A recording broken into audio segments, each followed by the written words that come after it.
on with protection and management.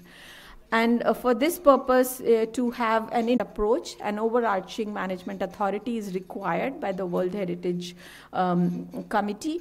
And it is suggested that there will be a Fort Apex Advisory Committee under the chairmanship of Chief Secretary, which would have representations from other areas like the Principal Secretary for Forest, Principal Secretary for Tourism, Regional Director ASI, as well as SA Mumbai and Chennai Circle, because of Jinji being part of this, all district collectors, NGOs and relevant history experts who are involved in the management of the property area as well as the buffer zone. And then it can have an executive committee at district level, and then of course the site managers, or how ASI and archaeology, state archaeology actually implement the projects. So this just shows, and on the right side, the site management plans, what it would have for each fort, looking at all the verticals, from environment, landscape, tourism, visitor management to conservation, infrastructure, disaster management. The policy framework proposed for this is at 3 levels. At international level, we refer to the ICOFORT Charter, which is, a charter on the fortifications and military heritage, endorsed by ICOMOS, which is the advisory body for UNESCO for cultural sites. A national conservation policy of ASI for the protected monuments, which would provide, especially structures on how to prepare the SMP and what all aspects to cover. But most importantly, the local and regional level, because this is the Maratha military landscape, and you can actually derive certain policies from the other Nepatra. So we specifically looked at chapters on forts and mention of in other Nepatra, and we could. Here you can see the ICOFORT Charter, which actually focuses also on landscape and other aspects. And it says that fortifications are a different kind of heritage than any other. You need to really have a mind and an expert telling you what are the defense mechanisms used. Often we get into restoring a fort wall. It's not just, using stone and lime, but it is also understanding what was the shape of the loophole, or, what was the structure used for, before actually going in for restoration. And we have seen across India, a lot of cases where fort walls have been restored just like a wall being made without understanding the defense mechanism that was used in there. So national policy for conservation that I've already mentioned, where you're looking at sustenance of their physical fabric and overall effective management. And other Nepatra, which actually specifically talks about, so in this again, you can see that what was the Maratha policy for keeping their forts intact, and the relevance of landscape was very important on how the forests should be kept, obviously for defense purpose, and how certain spaces could have certain kind of vegetation, including there is evidence that there were vegetable gardens in the area, and how they were nurtured. So it's a very sustainable kind of strategy that was there, and this is something that we should adopt in our policy today. So I will just quickly go through all the forts. I'm not going to get into details of the restoration components, but looking at, the history of the forts from various periods, starting from Saler, which is the highest one in the Sahyadris, from the southern side, which was used by the Marathas to, counter any attacks from the western Gujarat area and to control that border. But looking at, the complete landscape component, the surrounding fortifications that were used. So there is a primary fortification. Besides that, there is a secondary and tertiary fortification, and these have all been included as part of the buffer, because it's not just protecting the main fort, but also the landscape component that is important. So you can see Saler and Salota as the twin fort, which was again in Adanya Nepatra. It's clearly written that if there is one peak, for fortification, the other one either should be destroyed or it should be also captured. So you would always find the twin forts, or at times even the peaks, three peaks being used for fortification. And this is a closer look at Saler and Salota. and looking at, the first layer of fortification, the second layer, and the third layer, and finally the citadel fortification. So we've just marked the gates, water tanks, the single bastions and the double bastions, depending on the where it was being constructed and what kind of defense it would be used for, and even the triple bastions in certain cases. And looking at the landscape itself, on how the peaks were, strategically used, in some cases just straight away for defense, but in other cases with a slight fortification added to it. And this is, a general state of conservation. So in some cases, like in case of Saler, we had pointed out, and it was noted by the Directorate of Archaeology in terms of line pointing, that it should be because this is a fort that is very inaccessible, very few people go on it. So that's why any conservation being done there, it's very difficult to monitor, and one needs to be there constantly to ensure, that the right approach is there. So certain works have been carried out now as per the site management plan, which is recently commissioned. There would be a more conscious approach, and also as per the nomination strategy.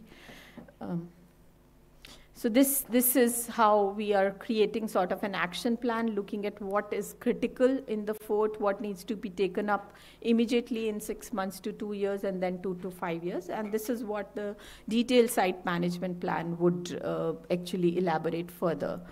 I'm just going to go through the forts and talk about the landscape itself. Again, you can see the Junar region and, all the forts and the fortifications, the first, second, and third layer of Shivneri, which was birthplace of Chhatrapati Shivaji Maharaj, but it was never really captured during his reign. And it was really during Shahji's period, and later on also, during the Peshwa period, that at certain points it was managed by the Marathas. And this is the timeline and the sections showing, the landscape component and how the defense, including from Nanighat, how the other forts, Jivdhan and Chavand, were significant in the surrounding area, and how the fortifications and gateways are located. Shivneri already has a site management plan commission, which is already ready, and the Directorate of Archaeology is getting it approved by ASI for implementation. So I won't go into the details of these. In case of Lohagarh, another significant fort, very strategically located, because it was really from the Mawal region to all other sides. And you can see the number of fortifications around it that were critical, and the number of ghats. I mean, the significance of each fort can be actually judged by the number of ghats that were controlled by the fort. So in this case, I mean, this, of course, is very, very important fort, which was, captured and recaptured by various dynasties at various times. And of course, you have the layer of Chhatrapati Shivaji Maharaj here. You see the caves, how they were reused as treasuries later by him, the historic caves. You have the twin fort of Visapur here, and this is the layering of the fortification. So why this layering is important? Unless we understand this layering and the style that each had, there is no point of going for restoration work, because each has a different character out here. And the bastions also. So this just shows where the water tanks, the single bastions and the double bastions are located, and the defense mechanism for this particular fort.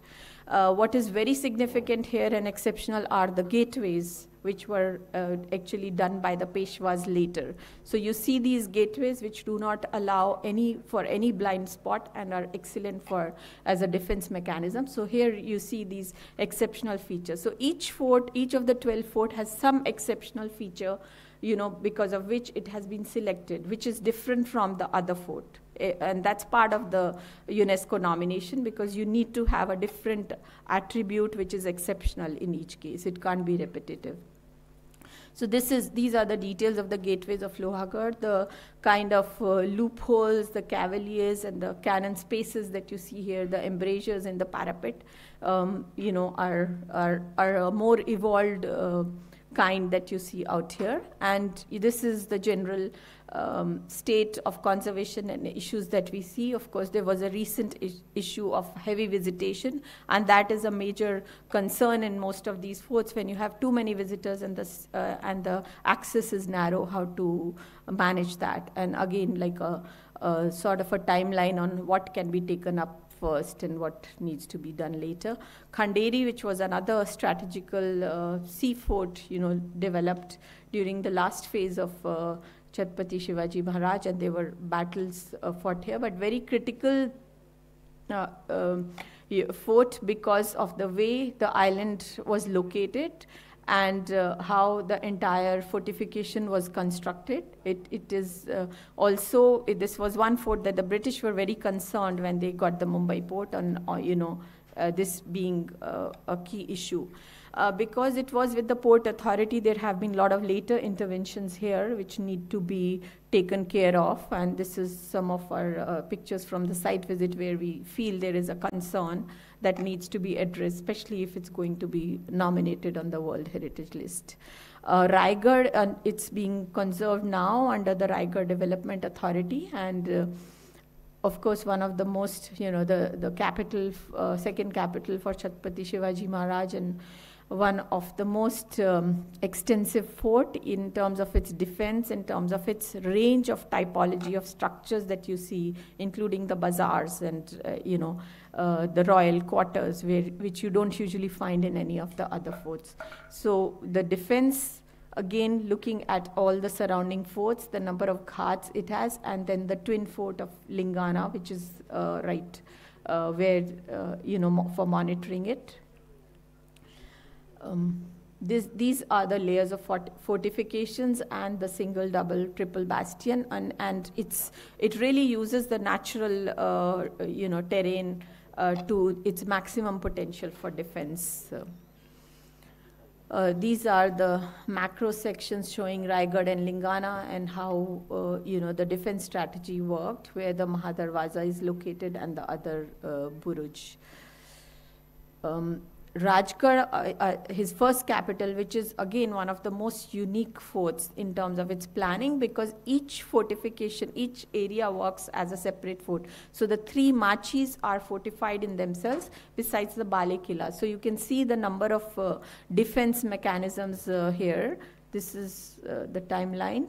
And here you can see, the surrounding forts that were used for, and Raigad and Rajgarh actually have a defense mechanism that supports each other because of the surrounding fortifications. But here you can see, the first level of fortification, the second and the third, and how each machi can function like an independent fort in itself in case of an attack. So it's really one of the most unique planning that you don't find anywhere else in any other fort. This is showing the Bale Killa area, which is the most protected and topmost area.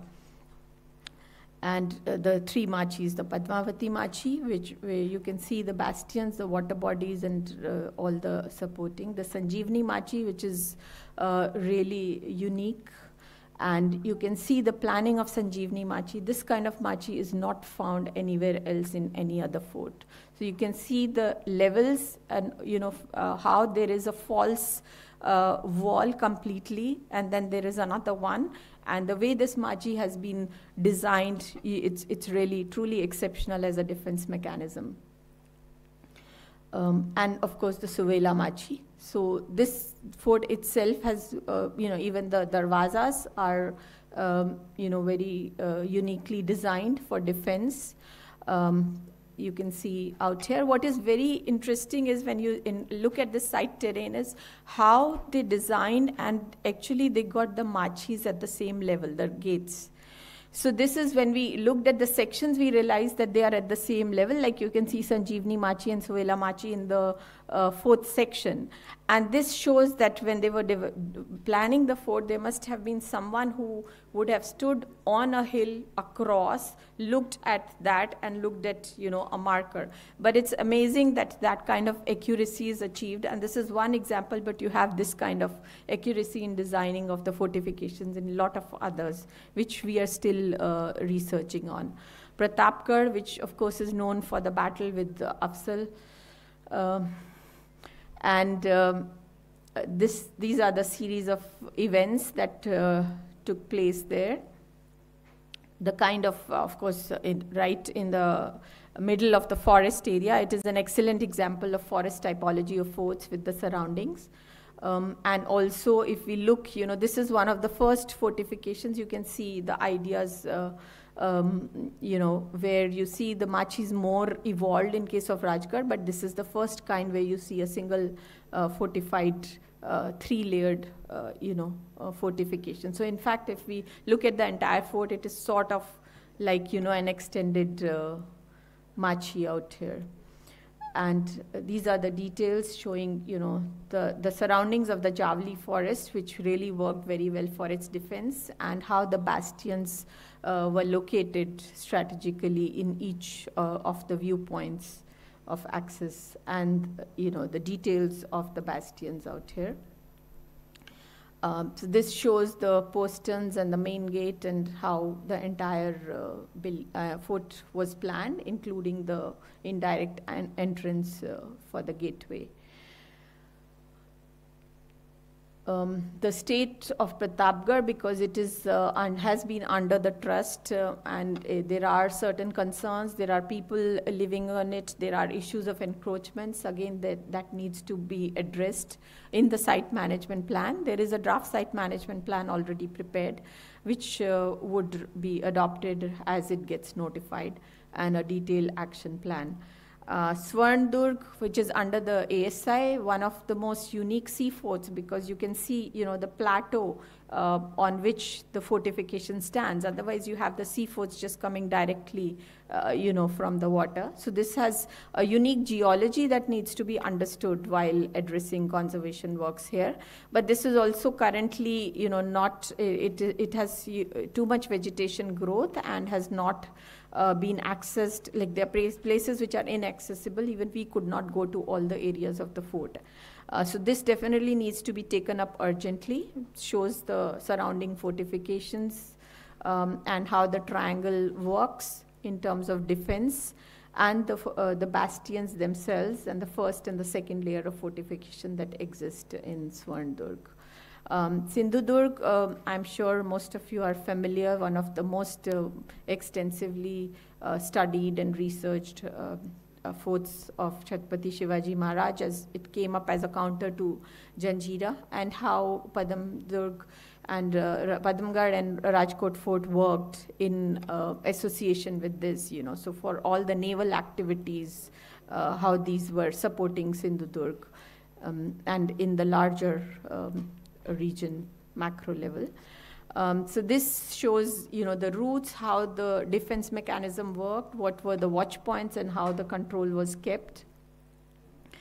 And in detail, the bastions. Again, this has not been really recorded properly. Its fort wall itself, which is so extensive, but the kind of cavaliers and loopholes that it has. And this is something that we are still, some of them we are still trying to figure as per access. It has other interesting aspects, like the quarry area there, which was used, for construction of the fortification. Vijayadurg is another significant fort since Raja Bhoj's time, and has very important layers. But of course, how it was used by the Marathas and later on Angres, both the Swarndurg and Vijayadurg.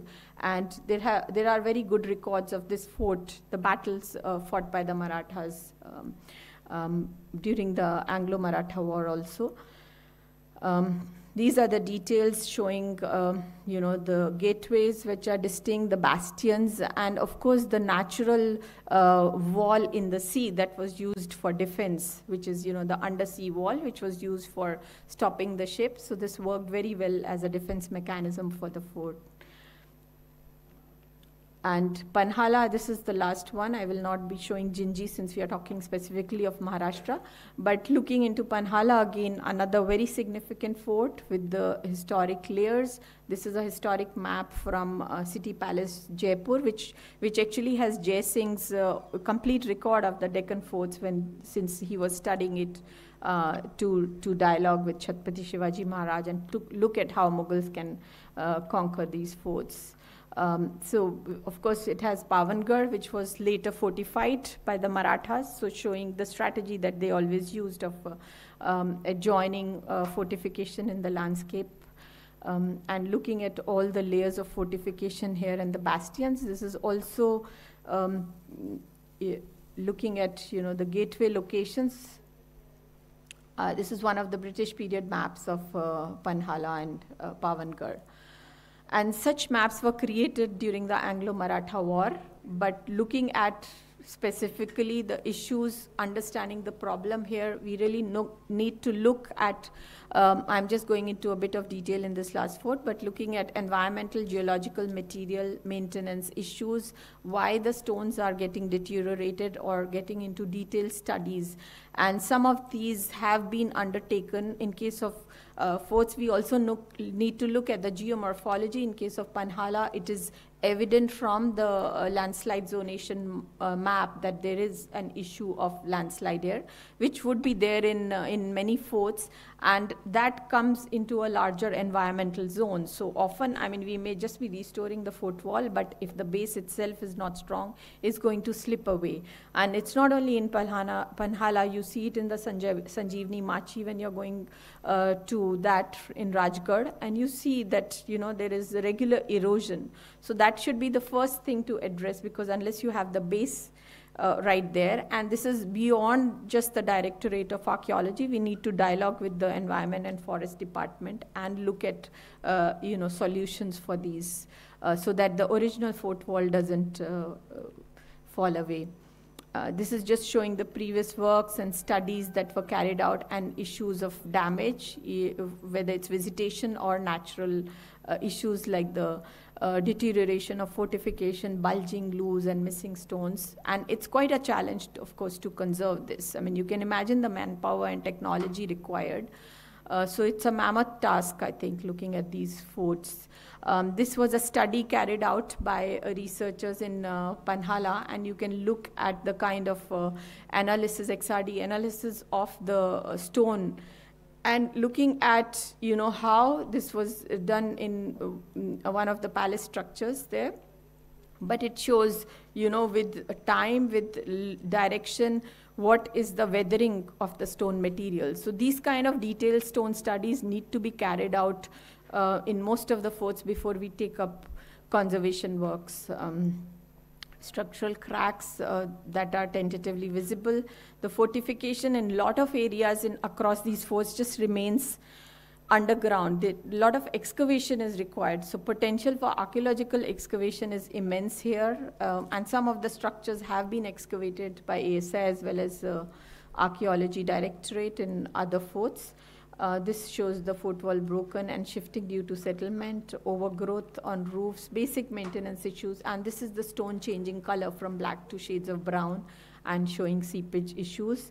Other things like signage issues, new structures, and broken masonry, deterioration of architectural elements or weathering of stone, and basic maintenance like cleaning and pointing that is required here. In this, we thought there is a tentative crack developing, which needs to be looked at in further details, and other issues of access, seepage, drainage and leveling of ground around the granary. This is again the most exceptional feature in this case in Panhala are the granaries, which you don't find in any of the other 11 forts among the selected one. And you see within this, like there are certain things like independent temples being maintained well.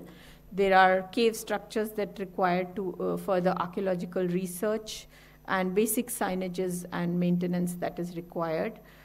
Historic pathway, which is strongly associated with his with Shivaji's escape to Vishalgarh, and but the basic maintenance requires to be done, or even how we represent it, presentation and interpretation and visitation, benches.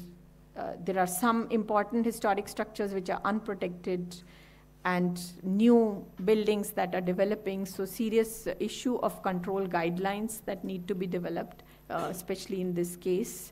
And of course, the tourist hotels that are coming up.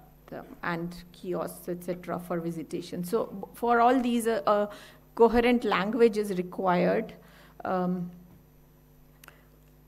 And this is what, summarizing that these are the things for Panhala: geotechnical and stabilization of hill, geotechnical studies, fortification walls, excavation, stabilization, consolidation, repairs, looking at tourism amenities, structural consolidation, specifically of Teen Darwaza, and cleaning and pointings. Like these were the immediate ones, but of course you have the later plans, sub-plans: conservation, tourism, traffic, natural resources, risk management, and financial management. All these need to be part of the site management plan. In the end, I would just like to show you examples, of what could be done. Like this is an example from the Sigiriya Fort in Sri Lanka, not too far from here. They are our neighbors, but this is a World Heritage Site, and you can see the access that they have planned. These are just metal staircases, and they work both ways. So you have one for going up and one for going down. Something that would be ideal for the Balekila in Rajgarh, or other places in case of Maharashtra forts. It doesn't require too much money. It is easy to install and easy to install quickly rather than making something in stone and lime. And it works very well. So the kind of footfall they have and the way they maintain it, it's a very good example. And you can actually you need 2 hours to go up and come back. So these are some of the strategies that we can use for the Maharashtra forts. Also, have signages, benches which are more ambient in nature. They don't stand out. They are just part of the fort, but they are there when you need it, So these are some of the examples. Some we have used in some of our sites already, and you can see that these are just depending on what kind of stone the fort has. We could just have a similar language that goes through rather than making stylistic statements, which are more of an intervention. So this is the final slide, which says that the conservation policy as per Adanya Patra is what we should have for these forts. State level fort circuit should be created to also, like a visitor circuit for these, improving access to these forts, pathways, jetties, or universal access, which is very important. Interpretation and signage, then basic amenities, toilets and eating places, and using localized villages. Wherever we travel, we could actually have the village people providing us local food, which works very well. And that's how the forts should be managed, using the local communities and what they can offer. They should be the main stakeholders. And of course, risk management, which is a major issue. A lot of international visitors who have come to these forts have actually at times even been shocked the way we access the forts in terms of safety and all. This is our team, and thanks to the Directorate of Archaeology and Museums for this opportunity. Thank you.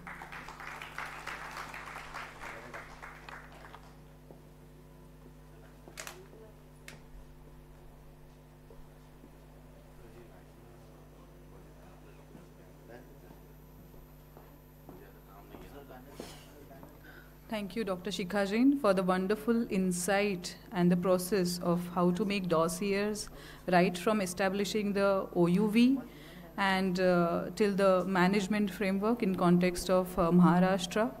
Entire Maharashtra is dotted with wonderful forts all along the Western Ghats, Sahyadri mountain ranges, and even at the coast. And these forts actually are our identity. And working on it with the wonderful guidance of Dr. Shikha Jain has been a pleasure. I sincerely hope that the dossiers goes this time for the nomination. Our next speaker is architect Vikas Dilavari. He has a practice of more than 3 decades. He's a practicing conservation architect and has so many projects, around 55 projects of conservation and cultural heritage. He is the winner of around 18 Asia Pacific Awards, and they have created some of the fantastic buildings all around in Mumbai as well in Maharashtra. Today he is going to speak about conservation of historic buildings in Fort Precinct, Mumbai. I welcome Dr. Architect Dilavari sir.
Has it come?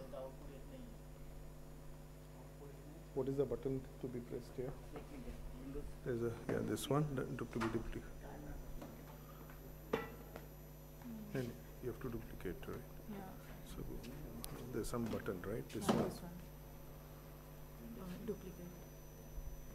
It's actually selected.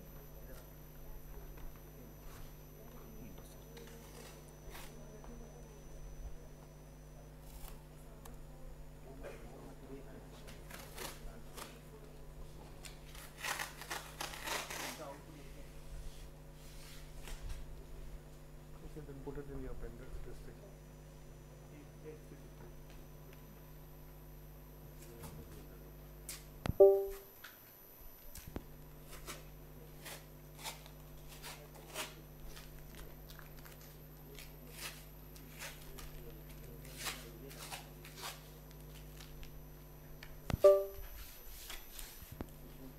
Sorry about it.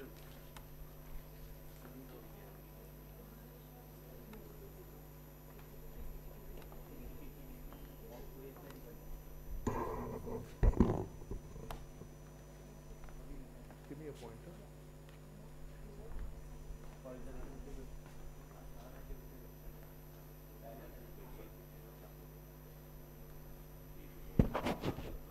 Well, good morning. Before it starts, I'll just introduce what I'm going to talk. I was given a topic of conservation of historic buildings in fort area. So basically, it's going to be hardcore conservation work, which has been spanning in the last 35 years. I've tried to choose different examples and tried to choose chronologically. So starting from 1995, when we started a practice, and the first project is where a balcony of a historic building was to be restored. You had no contractors, you had no one to really seek advice or how to go about with it, but we've come a long way. We initially, as Shika has mentioned and everyone knows, conservation never had funds. So initial 10 years, there was a lot of activism, a lot of things which was spent time advocating that conservation should be endorsed. We had a listing which happened, which gave some protection to the buildings. But unfortunately, it's not really gone into that great details, which of late you can see projects where it's not just the facades, but architects are doing the entire building, including interiors, MEP services, museums where display and everything are being come. So it's been a long decade of 3 years, where after which we've reached this stage.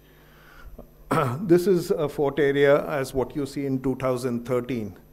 And if you see it now, yes, you will find some things are altering in terms of building heights. You can already see a building which was gray in color, which has been painted, which has become more prominent than many of the other landmarks. This is the building which I want to talk about, which is Amarchand Mansion. In 1995, the liberalization happened and a multinational company came in here. These were the condition of the buildings. They were repaired by Maharashtra, which looks after these buildings. So a lot of timber gets replaced by steel, which is what is the easiest way. And the steel starts deteriorating and you have problems. This building also had jack arches, and the balconies were made in Porbandar stone, and Porbandar stone is not very desirable and suitable for structural members. So you found alterations which were done by MADA. You can see the whole balcony was supported on steel system, and you can see a vertical member going from the arch also. Now, all these were unwanted additions which were done without any sensitivity or understanding of the structure. Yes, the structure was in use, and whatever the engineer could do, he had done it. So this is what is a classic example. If you really see, that vertical member was quite unwanted there. There were many other such additions. If you see in the building, throughout the building, you can see it. Even these members were totally uncalled for. So I was fortunate that I've been associated with this building twice, one in 1995 and once in 2013. When it was being renovated by a decor show, D-Decor. This is the jack arches which were there. Now, jack arches with lime do not last longer, and we do have major structural problems. But as the owners fortunately took the two floors together, it was possible to work on it and to improve on it. So with the help of a good structural engineer, simple way, the whole drawings were prepared. The main structure was kept as it is, and you could, the cantilevered slabs which were supported on Porbandar brackets could be taken care with the help of an RCC slab. So this is how, as I said to you, when we started, this was just one balcony to be restored, and it was a very difficult task because you had no one to really execute this. But fortunately now, there are many more players and people understand, and this is how the building, has lived its life with an adaptive reuse. It was a residential building, but it's now become a kind of a mostly it's commercial. There are a few residents which are still there. This is how the people have done their interiors. I was not involved with the interiors. My job was only to restore it. But the good thing is that at least the building's integrity is still retained. So this is how it looks, and this is a very old photograph, but just to give you an idea that at least the continuity, the facade and everything remains the same. Now, it was an unfortunate episode of a fire in 2000 which happened in the Corporation Hall. And this was a very earlier example, when a fire damaged building, how to restore this thing. NTAC Mumbai chapter was appointed and was given a free hand to execute this project. When a fire happens, there are two damages which happens. One is the suit-related damage, and the other one is the structural damage. So when we had a structural damage, you had the inner stone, which is Porbandar stone, which had, sudden pour of water had made it kind of crack. You can see with the help of petrography, various studies were done. The stone had turned pink, and we had to reconstruct this. All this was done 20 years ago using temple craftsmen who were well acquainted with Porbandar stone. They came in, they carved. If you can see the first photograph and you can see the second photograph. Now, this is where it is very important to follow the right construction material, to follow the right kind of traditional craftsmen who can execute it. Of course, they needed to be guided. And this is for the first time in BMC, there was synchronized stonework which was happening, 20 years ago. Now, when we work on historical buildings, you need to have a lot of inputs from architectural historians as what it will be the right color scheme, what would be the appropriate thing. So we were suggesting some color schemes which was in the Victorian palette. And this is what eventually got approved kind of a thing, which was historically right, because when we removed some switches and other things, this is the color scheme which we found. So these are the kind of drawings which goes back to make this building really this thing. There was beautiful stained glass which is above, which is from Gibbs and Company.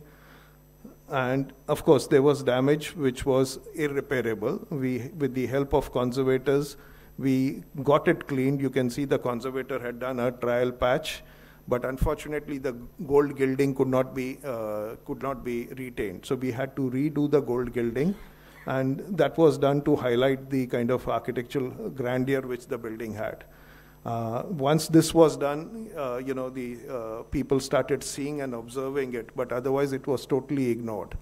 You had the initials, you have the various caste and communities which were holding the shields in woodwork which was done. All this was, earlier it was just neglected, and it was the conservation exercise gave an opportunity for people to really admire and to see this. So this is a photograph of before and after. Earlier, there used to be gray laminate kind of tables, sofas with, there was a whole carpeted thing because they didn't want all the mics. The wires ran through the carpet, so you couldn't see the Minton tiles.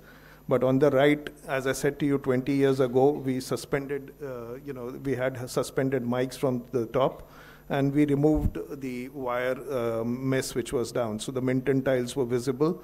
And these were the this was the balcony which was damaged in fire, which was reconstructed with the help of some structural steel, which has been camouflaged because you had the top arches, the load coming onto it. So that's another which is documented, but this is just to show you the coats of arms were given the original color schemes.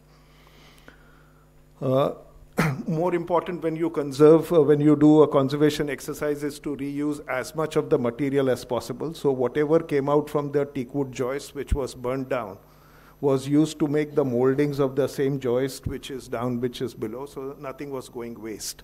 So this gives you, you had a total freedom and you could execute it to the great fineness. There's structural steel used in some of these two major beams so as to strengthen them at the ends. And of course cladded again with wood. This is how it was restored. This has been repainted now, so the colors are a bit changed. Now this is how these details, which were original gold, were never highlighted and were never seen. But once you highlight them and the whole architectural integrity comes in, the space becomes interesting. So this is how the whole Corporation Hall looks. As I said to you, this was done in 2001. It's good 20 years. It's still doing very fine. Nothing much has been done except they've repainted it. This is a recent shot and some paintings are being installed.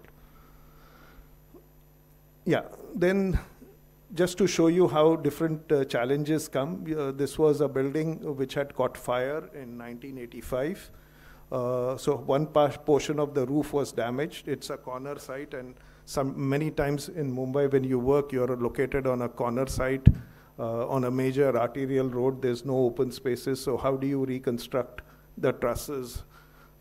Planning and working out and managing this whole thing becomes quite a tedious thing. So we had to replicate the trusses which would be exactly identical to what was existing. So this was done. And of course, the roof was then restored back to its original. This was one part. There was redoing of electricals. And the third most important part was the toilets, which were in very bad conditions.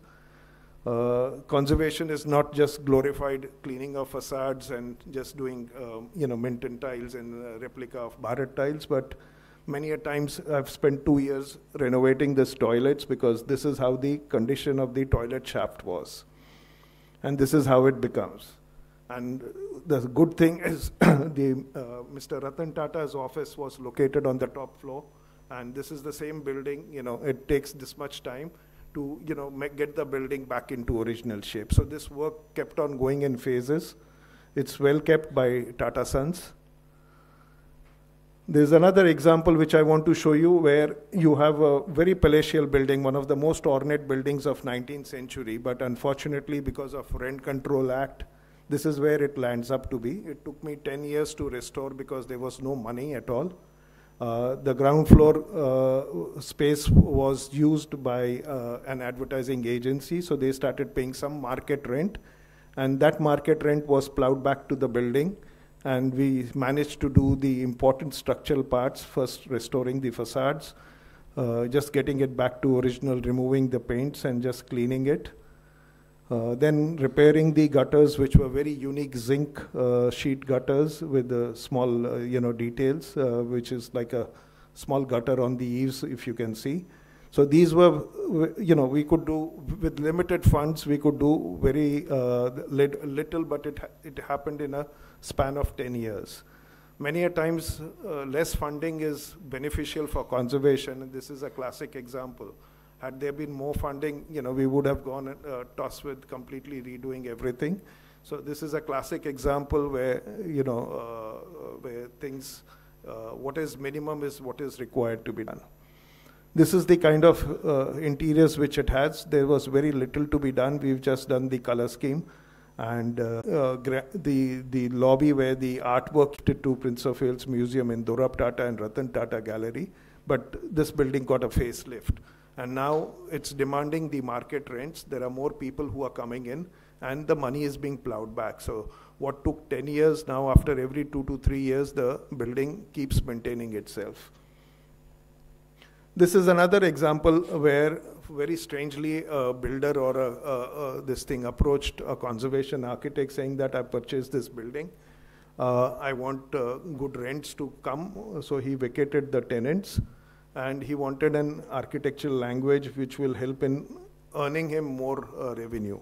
What you can see is on the left, on the right is what he had done himself. He had pursued, but he put a pediment, and he wanted to put a pediment here also and make it prominent. But it took time to tell him that don't do that. It is not what the building requires. So this was the building which was. There's nothing great in it. My scope was limited only to the facade and to the roof. Interiors, they said they'll decide depending upon how they get the owners. So this is how the plan was prepared, and this is how it was executed. And you can see the difference which it brings. So it helps in gentrifying the rest of the areas, and it also puts an example that there's no need to pull down a building and to reconstruct and construct a tall building. What you can see on your left is the balconies which were there, but which is missing on the adjoining building. Here also we could not project the balconies out because we had no evidence. If you can see, this was a trough which someone was sitting and had a flower shop there. Inside was used as a MCGM go down. So this is what, when we erected a scaffolding and we started seeing the stones, all these were small 6-inch stones like brick, which were just placed one over the another. And you could see the roots which were growing, which had trying to separate the entire, structure. This is the photograph which explains you, and you can see how the condition of the building was. This is the internal, since it was used as a go down, no one went inside. You'll be surprised that despite no joist being there, the slab was still standing.